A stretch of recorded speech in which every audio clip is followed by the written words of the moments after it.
ತುಂಬಾ ಸೋಮಾರಿಯಾದ ಸೊಸೆ. ಯಾವ ಕೆಲಸವನ್ನು ಕೂಡ ಅವಳು ಮನೆಯಲ್ಲಿ ಮಾಡದೇ ಇಲ್ಲ. ಅದರಿಂದ ಅವಳ ಅತ್ತೆಯವರಿಗೆ ಅವಳನ್ನ ಕಂಡ್ರೆ ಆಗದೇ ಇಲ್ಲ. ಯಾಕೆ ಅಂದ್ರೆ ಮನೆಯ ಎಲ್ಲಾ ಕೆಲಸವನ್ನು ಕೀರ್ತಿ ಅತ್ತೆಯ ಕೈಯಿಂದಾನೇ ಮಾಡಿಸ್ತಾ ಇದ್ಲು. ಅದ್ರಿಂದ ಅತ್ತೆಗೆ ಮರ್ಯಾದೆ ಏನು ಕೊಡದೆ ಏನು ಇರೋದಿಲ್ಲ. ತುಂಬಾ ಒಳ್ಳೆ ಹುಡುಗಿ. ಆದ್ರೆ ಏನಾದ್ರೂ ಒಂದು ಕೆಲಸ ಹೇಳಿದ್ರೆ ಅತ್ತೆ ಈ ಕೆಲಸವನ್ನು ಇವಾಗ್ಲೇ ಮಾಡದ ಇನ್ನೂ ಟೈಮ್ ಇದೆ ಅಂತ ಹೇಳ್ತಾಳೆ. ಹಾಗೆ ಮಾಡ್ಲೇಬೇಕು ಅಂತ ಹೇಳಿದ್ರೆ ಕೀರ್ತಿಗೆ ತುಂಬಾನೇ ಕಷ್ಟವಾಗಿತ್ತು. ಚಳಿಗಾಲ ಆದ ಕಾರಣ ಕೌಸಲ್ಯನಿಗೆ ಕೆಲಸ ಮಾಡಲು ಆರೋಗ್ಯ ಸರಿ ಇಲ್ಲದ ಕಾರಣ ಕೀರ್ತಿ ಜೊತೆ ಕೆಲಸ ಮಾಡಕ್ ಹೇಳಿದ್ರು. ಏನಮ್ಮ ಕೀರ್ತಿ, ಬರೀ ಅನ್ನ ಮಾತ್ರ ಮಾಡಿಟ್ಟಿದೀಯಾ? ನಮಗೆ ಸಾಂಬಾರು ಪಲ್ಯ ಏನು ಬೇಡ್ವಾ? ಬರೀ ಅನ್ನನ ಹೇಗಮ್ಮ ತಿನ್ನೋದು? ಸರಿ, ಕನಿಷ್ಠ ಸಾಂಬಾರಾದ್ರೆ ಮಾಡಿದ್ರೆ ಉಯ್ಕೊಂಡ್ ತಿನ್ಬೋದಲ್ವಮ್ಮ? ತರ್ಕಾರಿ ಇಲ್ಲದಿದ್ರೆ ಪರವಾಗಿಲ್ಲ, ಮನೇಲಂತೂ ತರ್ಕಾರಿ ಇದೆ. ನಿನ್ನ ಗಂಡ ಮಧ್ಯಾಹ್ನ ಊಟಕ್ ಬರ್ತಾನೆ. ಅವನು ಊಟ ಮಾಡಿ ಪುನಃ ಹೋಗಿ ಕೆಲಸ ಮಾಡ್ಬೇಕಲ್ವಾ? ನೀನು ಸರಿಯಾದ ಸಮಯಕ್ಕೆ ಅವನಿಗೆ ಅಡಿಗೆ ಮಾಡಿ ಕೊಡದಿದ್ರೆ ಅವನು ಹೇಗೆ ಊಟ ಮಾಡಿ ಮತ್ತೆ ಕೆಲ್ಸಕ್ಕೆ ಹೋಗಿ ಮಾಡ್ಬೇಕಲ್ವಾ? ಅತ್ತೆ, ಅದಲ್ಲತ್ತೆ, ಮನೇಲಿ ಎಲ್ಲ ಕೆಲಸ ಮಾಡಿ ಅಡ್ಗೆ ಕೆಲಸ ಮಾಡುವಾಗ ನನ್ಗೆ ತುಂಬಾನೇ ಸುಸ್ತಾಗ್ತಾ ಇದೆ. ಅದ್ರಿಂದನೇ ಸಾಂಬಾರ್ ಪಲ್ಯ ಎಲ್ಲ ಮಾಡ್ಲಿಕ್ಕಾಗಿಲ್ಲ. ನಿಮ್ ಮಗನಿಗೆ ಮೊದ್ಲೇ ಫೋನ್ ಮಾಡಿ ಹೇಳಿದೀನಿ, ಬರುವಾಗನೇ ಹೋಟೆಲಿಂದ ಸಾಂಬಾರ್ ಪಲ್ಯನ ತಗೊಂಬನ್ನಿ ಅಂತ. ನಾನಿಲ್ಲಿ ಪಕ್ಕದ ಅಂಗಡಿಯಿಂದ ಮೊಸರು ತಗೊಂಬಂದ್ ಇಟ್ಟಿದ್ದೀನಿ. ಮನೆಯಲ್ಲಿ ಹೇಗೋ ಉಪ್ಪಿನಕಾಯಿ ಇದೆ, ಊಟಕ್ಕೆ ಎಲ್ಲನೂ ಸರಿಯಾಗಿದೆ. ಇನ್ನೇನತ್ತೆ ಬೇಕು? ಸರಿ ಅಮ್ಮ, ಊಟ ಮಾಡ್ಲಿಕ್ಕೆ ಏನಾದ್ರೂ ಒಂದು ಇದ್ರೆ ಸಾಕು, ಊಟ ಮಾಡ್ಕೋತಾನೆ. ಸರಿ, ನೀನ್ ನನ್ಗೊಂದ್ ಸಹಾಯ ಮಾಡ್ತೀಯಮ್ಮ? ಹೊರಗಡೆ ಹೋಗಿ ನನ್ಗೋಸ್ಕರ ಮದ್ದು ತರ್ತೀಯಾ? ಈ ಜ್ವರದಿಂದ ನನ್ನಿಂದ ಕೆಲಸ ಮಾಡಕ್ಕಾಗ್ತಾ ಇಲ್ಲ. ಹಾಗೇನೆ ಬರುವಾಗ ಒಂದು ಬ್ರೆಡ್ ಪ್ಯಾಕೆಟ್ ತಂದ್ರೆ ನಾನ್ ತಿನ್ಕೋತೀನಿ, ಅನ್ನ ಊಟ ಮಾಡಕ್ಕಾಗ್ತಿಲ್ಲ. ಕೌಶಲ್ಯ ಹೇಳಿದ ತಕ್ಷಣ ಮೆಡಿಕಲ್ ಶಾಪಿಗೆ ಹೋಗಿ ಕೀರ್ತಿ ತನ್ನ ಅತ್ತೆಗೋಸ್ಕರ ಮದ್ದು ಹಾಗೇನೆ ಬೇಕರಿಗೆ ಹೋಗಿ ಬ್ರೆಡ್ ಅನ್ನು ತಗೊಂಡು ಮನೆಗ್ ಬರುವಷ್ಟರಲ್ಲಿ ರಾಜೇಶ್ ಕೂಡ ಬಂದಿದ್ದ. ಮನೆಯನ್ನು ನೋಡಿದ್ರೆ ಎಲ್ಲನೂ ಅಲ್ಲಲ್ಲೇ ಬಿದ್ದಿತ್ತು. ಬಟ್ಟೆ ಒಂದ್ ಕಡೆ, ಅಡುಗೆ ಮನೆಯಂತೂ ತುಂಬಾನೇ ಗಲೀಜಾಗಿತ್ತು. ಏನ್ ಕೀರ್ತಿ, ಮನೆಯಲ್ಲಿ ಮನೆ ಕೆಲಸ ಎಲ್ಲ ಮಾಡಿ ಮಾಡಿ ಸುಸ್ತಾಗಿದೆ, ಸಾರ್ ಮಾಡಕ್ಕಾಗಿಲ್ಲ, ಹೋಟೆಲಿಂದ ಸಾರ್ ತಗೊಂಬನ್ನಿ ಅಂತ ಹೇಳ್ದೆ. ಆದ್ರೆ ಮನೆಗ್ ಬಂದ್ ನೋಡಿದ್ರೆ ಹಾಗಾಗೇನೆ ಎಲ್ಲಾ ವಸ್ತುಗಳು ಬಿದ್ದಿದೆ. ಹೌದು, ಬೆಳಿಗ್ಗೆಯಿಂದ ಮನೆ ಕೂಡ ಕ್ಲೀನ್ ಮಾಡ್ದೆ. ನೀನು ಏನ್ ಕೆಲಸ ಮಾಡ್ತಾ ಇದ್ದೆ? ಮನೆ ಕೆಲಸ ಮಾಡುವಷ್ಟರಲ್ಲಿ ಆಯಾಸ ಆಗ್ತದೆ ಅಂತ ಹೇಳ್ತೀಯಾ? ನಾನು ಬೆಳಿಗ್ಗೆ ಮನೆ ಬಿಟ್ಟು ಹೋಗುವಾಗ ನೋಡಿದ ಮನೆ ಇವಾಗ್ಲೂ ಕೂಡ ಹಾಗೇನೇ ಇದೆ. ಬೆಡ್ ಮೇಲೆ ಬಟ್ಟೆ ಹಾಗೇನೇ ಇದೆ, ಕಿಚನ್ ಅಲ್ಲಿ ಪಾತ್ರೆನೂ ಹಾಗೇನೇ ಇದೆ. ಏನ್ ಕೆಲಸ ಮಾಡ್ದೆ ಹೇಳ್ ನೋಡೋಣ. ಅದೇನ್ರಿ ಹಾಗೆ ಹೇಳ್ತಾ ಇದ್ದೀರಾ? ಬೆಳಿಗ್ಗೆ ನಿಮಗೋಸ್ಕರ ಟೀ ಮಾಡಿ ಕೊಟ್ಟೆ, ಆಮೇಲೆ ಎಲ್ಲರಿಗೆ ಟಿಫಿನ್ಗೋಸ್ಕರ ಸುಬ್ಬಯ್ಯ ಅಂಗಡಿ ಹತ್ರ ಹೋಗಿ ಟಿಫಿನ್ ತಂದೆ, ಅತ್ತೆಗೆ ಕುಡಿಯಕ್ಕೆ ಬಿಸಿನೀರ್ ಇಟ್ಕೊಟ್ಟೆ. ಇಷ್ಟು ಕೆಲಸ ಮಾಡಿದ್ಮೇಲೆ ಕೆಲಸ ಮಾಡಿಲ್ಲ ಅಂತ ಹೇಗೆ ಹೇಳ್ತೀರಾ? ಮರ್ತೋಯ್ತು, ಎಲ್ಲರಿಗೋಸ್ಕರ ಅನ್ನ ಕೂಡ ಬಸ್ತಿದೀನಿ. ಇಷ್ಟು ಕೆಲಸ ಮಾಡಿದ್ರು ಕೂಡ ನಾನ್ ಕೆಲಸ ಮಾಡಿಲ್ಲ ಅಂತ ನೀವು ನನ್ನ ನೋಡಿ ಹೇಗಿರಿ ಹೇಳ್ತೀರಾ? ಪರವಾಗಿಲ್ಲ ಬಿಡಪ್ಪ, ಯಾಕೆ ಸುಮ್ನೆ ಅವಳ ಮೇಲೆ ಕಿರ್ಚಾಡ್ತೀಯ? ನನ್ಗೆ ಆರೋಗ್ಯ ಸರಿಯಾದ್ಮೇಲೆ ಎಲ್ಲ ಕೆಲ್ಸನ ನಾನೇ ನೋಡ್ಕೋತೀನಿ. ನೀವು ಸುಮ್ನೆ ಇರಿಯಮ್ಮ. ಮೊದ್ಲಿಂದನೇ ಅವಳ ಕೈಯಿಂದ ಎಲ್ಲ ಕೆಲಸ ಮಾಡ್ಸಿದ್ರೆ ಇವತ್ತು ನಮಗೆ ಈ ರೀತಿ ಪರಿಸ್ಥಿತಿ ಬರ್ತಾ ಇರ್ಲಿಲ್ಲ.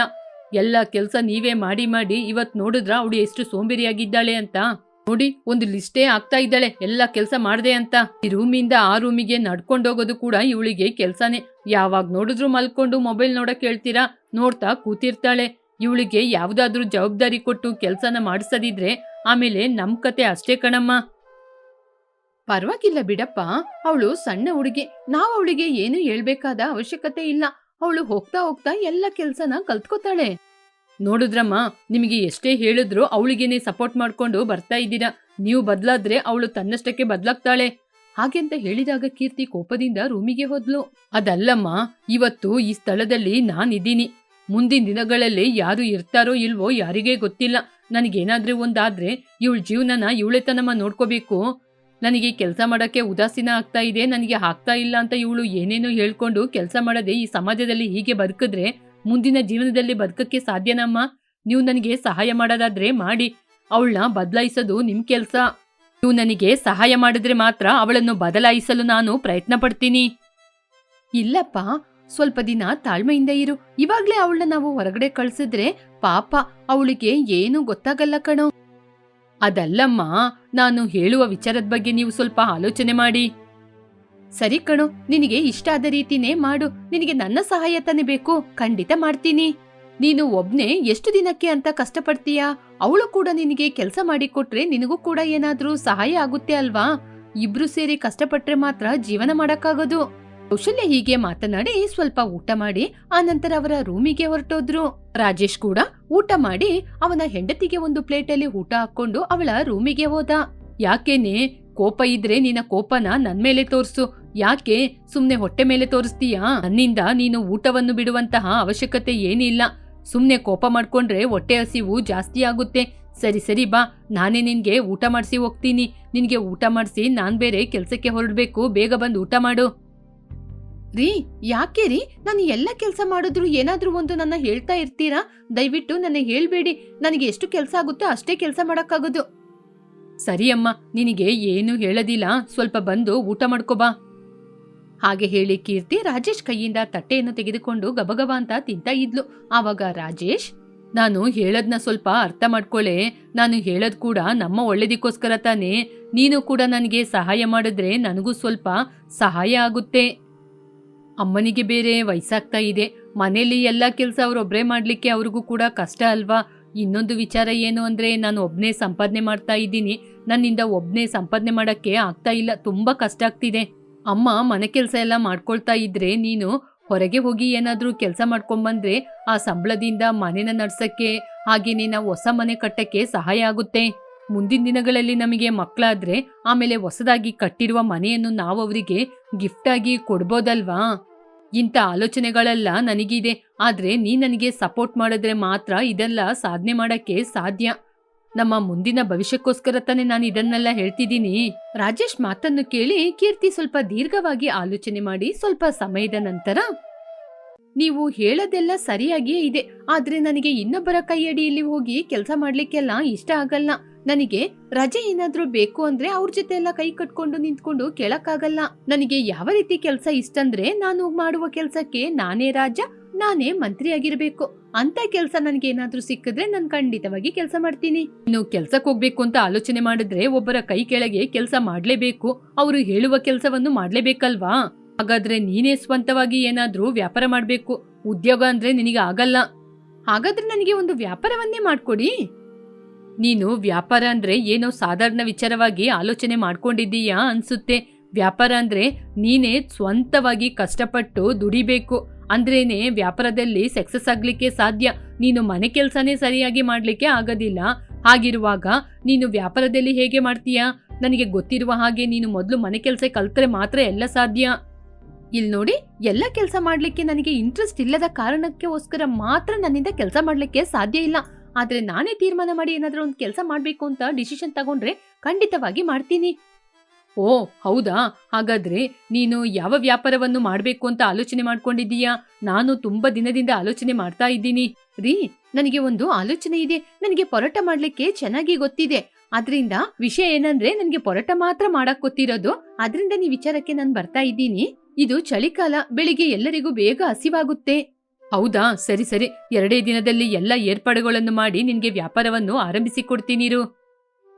ಹೀಗೆ ರಾಜೇಶ್ ಒಂದು ಕಡೆ ಆಲೂ ಪರೋಟವನ್ನು ಮಾಡ್ಲಿಕ್ಕೆ ತನ್ನ ಹೆಂಡತಿಗೆ ಒಂದು ಅಂಗಡಿಯನ್ನು ಕೂಡ ಸಿದ್ಧ ಮಾಡಿಕೊಟ್ಟ. ಮೊದಲು ಕೀರ್ತಿಗೆ ಬೆಳಿಗ್ಗೆ ಎದ್ದು ಕೆಲ್ಸಕ್ಕೆ ಹೋಗಕ್ಕೆ ಸ್ವಲ್ಪ ಕಷ್ಟ ಆದ್ರೂ ದಿನಗಳು ಕಳೆದಂತೆ ಅವಳು ಕೂಡ ಬೆಳಿಗ್ಗೆ ಬೇಗ ಎದ್ದು ಪರೋಟವನ್ನೆಲ್ಲ ಮಾಡ್ಲಿಕ್ಕೆ ಸಿದ್ಧಪಡಿಸಿಕೊಂಡು ಅಂಗಡಿಗೆ ಬಂದು ತಲುಪ್ತಾ ಇದ್ಲು. ಕೀರ್ತಿಗೆ ಆ ಕೆಲಸದಲ್ಲಿ ಇಂಟ್ರೆಸ್ಟ್ ಜಾಸ್ತಿಯಾಗಿ ಯಾರೂ ಹೇಳದೆ ಅವಳೇ ಅಂಗಡಿಯನ್ನು ಓಪನ್ ಮಾಡಿ ಎಲ್ಲಾ ಕೆಲಸವನ್ನು ಮಾಡ್ಲಿಕ್ಕೆ ಸುಧಾರಿಸ್ಕೊಂಡು ಹೋಗ್ಬಿಟ್ಲು. ವ್ಯಾಪಾರವನ್ನು ಆರಂಭಿಸಿದ ಮೊದಮೊದ ದಿನಗಳಲ್ಲಿ ರಾಜೇಶಿಗೆ ಕೀರ್ತಿನ ಬೆಳಿಗ್ಗೆ ಎಫ್ಸಿ ಹೋಟೆಲ್ ಹತ್ರ ಕರ್ಕೊಂಡೋಗೋದೆ ಒಂದು ದೊಡ್ಡ ಟಾಸ್ಕಿನಂತಿತ್ತು. ಯಾಕೆ ಅಂದ್ರೆ ಅವಳಿಗಿರುವ ಸೋಮಾರಿತನದಲ್ಲಿ ನಿದ್ರೆಯಿಂದ ಎದ್ದೇಳೋದೇ ತುಂಬಾ ಕಷ್ಟ.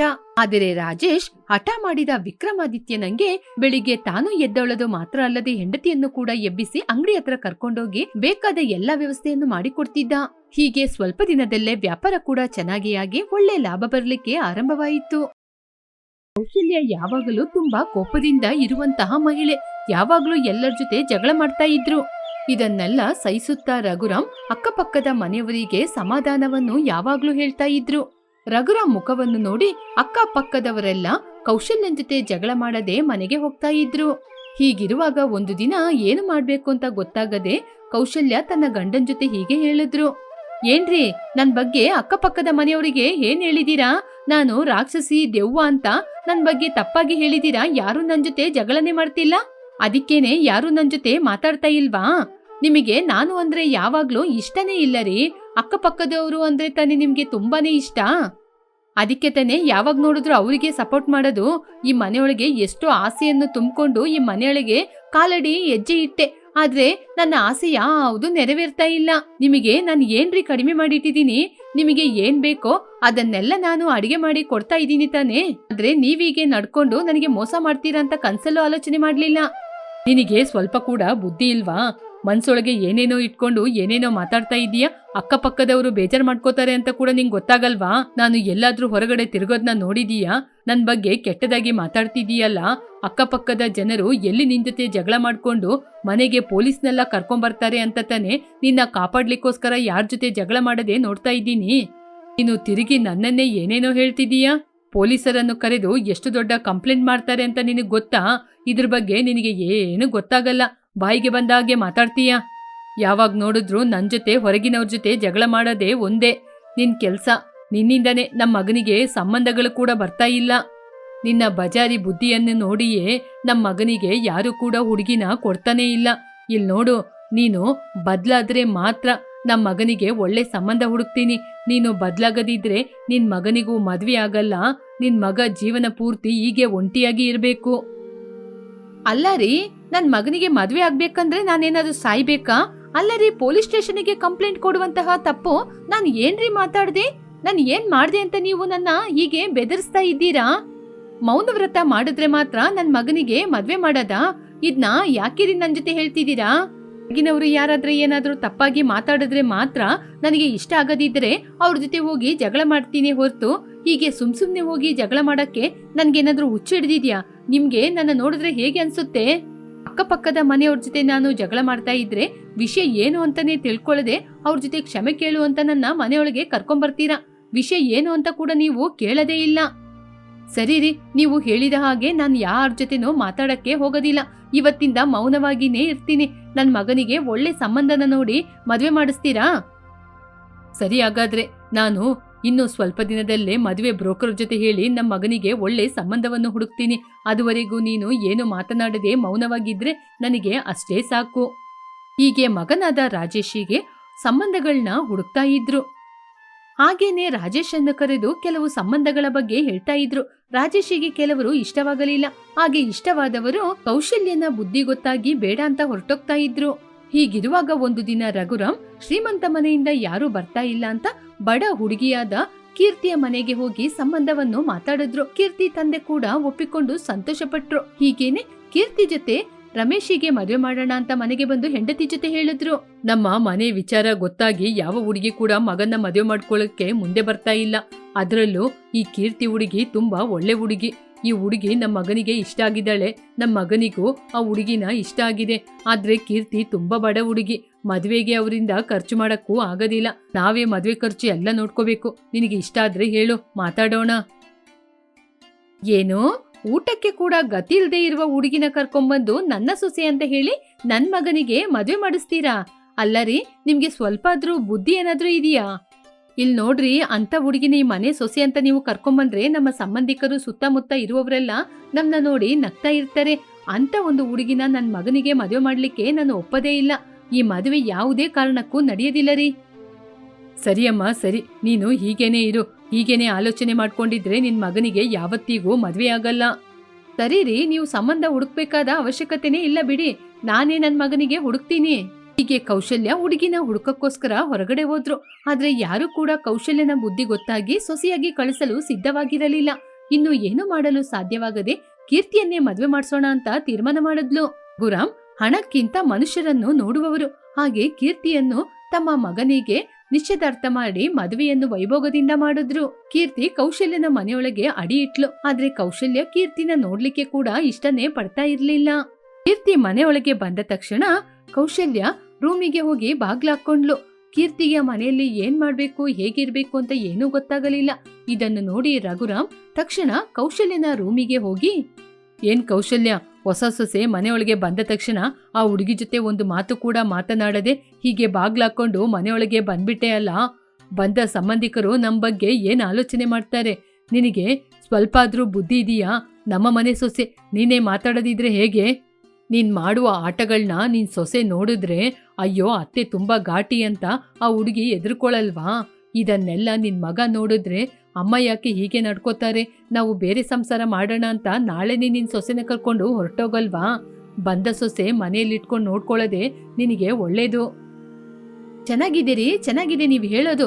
ನಿನ್ನೆ ತನಕ ಮಗನಿಗೆ ಮದ್ವೆ ಆಗಲ್ಲ ಅಂತ ಭಯಪಡಿಸ್ತಾ ಇದ್ರಿ, ಇವಾಗ ಬಂದಂತಹ ಸೊಸೆ ಮಗನನ್ನು ಕರ್ಕೊಂಡು ಬೇರೆ ಮನೆ ಮಾಡ್ಕೊಂಡು ಹೋಗ್ತಾಳೆ ಅಂತ ನನಗೆ ಏನೇನೋ ಹೇಳಿ ಎದುರಿಸ್ತಾ ಇದ್ದೀರಾ? ನನ್ನ ಮಗನಿಗೆ ನನಗೆ ಇಷ್ಟ ಇಲ್ಲದೆ ಮದ್ವೆ ಮಾಡಿದ್ದು ನನಗೆ ತುಂಬಾನೇ ಕೋಪ ಇದೆ. ನಾನು ಏನ್ರಿ ಮಾಡ್ದೆ? ನನ್ ಮಗನಿಗೆ ಒಳ್ಳೆ ಹುಡುಗಿ ಜೊತೆ ಮದ್ವೆ ಆಗ್ಬೇಕು ಅಂತ ಆಲೋಚನೆ ಮಾಡಿದ್ದು ನನ್ ತಪ್ಪ?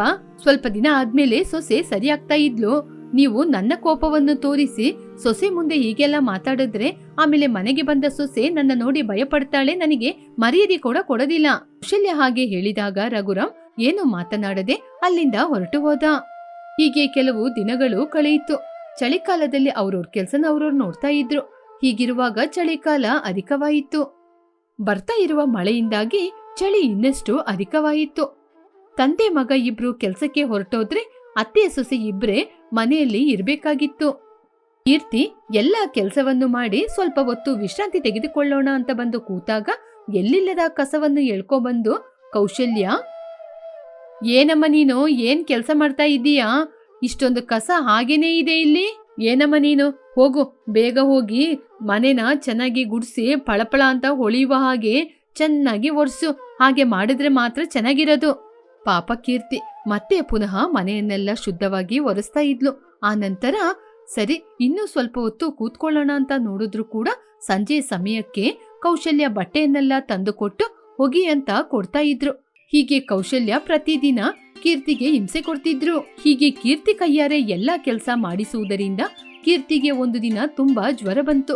ಎಲ್ಲಾ ಕೆಲಸವನ್ನು ಅಮ್ಮನೇ ರಾತ್ರಿ ತನಕ ಮಾಡಿಸ್ತಾ ಇದ್ದಾರೆ ಅಂತ ನೋಡ್ದ. ಏನ್ ಕೀರ್ತಿ, ಇಷ್ಟು ಸಂಜೆ ತನಕ ನೀನು ಕೆಲ್ಸನೇ ಮಾಡ್ತಾ ಇದ್ದೀಯಾ? ಬೆಳಿಗ್ಗಿಂದ ಸ್ವಲ್ಪ ಬೇಗ ಕೆಲ್ಸನೇ ಮುಗಿಸಿದ್ರೆ ಆಮೇಲೆ ಸಂಜೆ ಸಮಯದಲ್ಲಿ ಈ ಚಳಿಯಲ್ಲಿ ಸ್ವಲ್ಪ ಹೊತ್ತು ವಿಶ್ರಾಂತಿ ತಗೋಬೋದಲ್ವಾ? ರಾಜೇಶ್ ಹಾಗೆ ಕೇಳಿದಾಗ ಅವಳಿಗೆ ಏನ್ ಮಾಡ್ಬೇಕು ಅಂತ ಗೊತ್ತಾಗದೆ ದುಃಖದಿಂದ ಎಲ್ಲಾ ವಿಚಾರವನ್ನು ಹೇಳಿದ್ಲು. ಅವಳು ಪಡುವಂತ ಕಷ್ಟವನ್ನೆಲ್ಲ ಹೇಳಿದ್ಲು. ಅದನ್ನು ಕೇಳಿ ರಾಜೇಶ್ ತನ್ನ ಹೆಂಡತಿಗೆ ಅಮ್ಮ ಎಷ್ಟೊಂದು ಹಿಂಸೆ ಕೊಡ್ತಿದ್ದಾರೆ ಅಂತ ಆಲೋಚನೆ ಮಾಡಿ ತನ್ನ ತಂದೆಯ ಬಳಿ ಈ ವಿಚಾರವನ್ನು ಕೂಡ ಎಲ್ಲವನ್ನೂ ಹೇಳಿದ. ನಾನು ಹೇಳುವ ರೀತಿನೇ ನೀನೋಗಿ ನಿಮ್ ತಾಯಿ ಬಳಿ ಹೇಳು.